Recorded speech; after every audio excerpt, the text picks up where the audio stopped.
महिला सक्षम झाल्या तरच समाज प्रगती करू शकतो.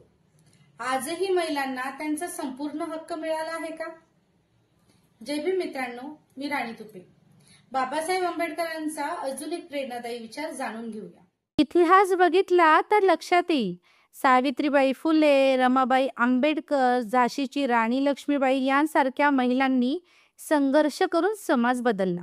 बाबासाहेब आंबेडकरांनी महिलांच्या शिक्षणावर आणि समतेवर भर दिला, कारण ते जाणून होते की समाजाच्या प्रगतीसाठी महिलांना सबलीकरण गरजेचं आहे. आजही अनेक ठिकाणी मुलींना शिक्षण, समान संधी आणि सुरक्षितता मिळत नाही. हा अन्याय संपायला हवा.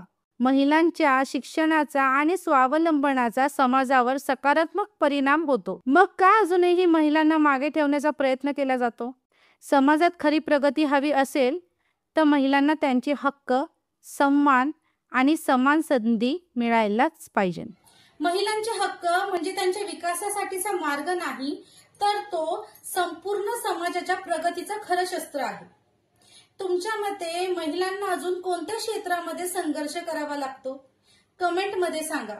आणि हो, असेच नवीन नवीन बाबासाहेबांचे प्रेरणादायी विचार जाणून घ्यायचे असतील तर चॅनलला सबस्क्राईब करा आणि हा व्हिडिओ जास्तीत जास्त शेअर करा. जय भीम.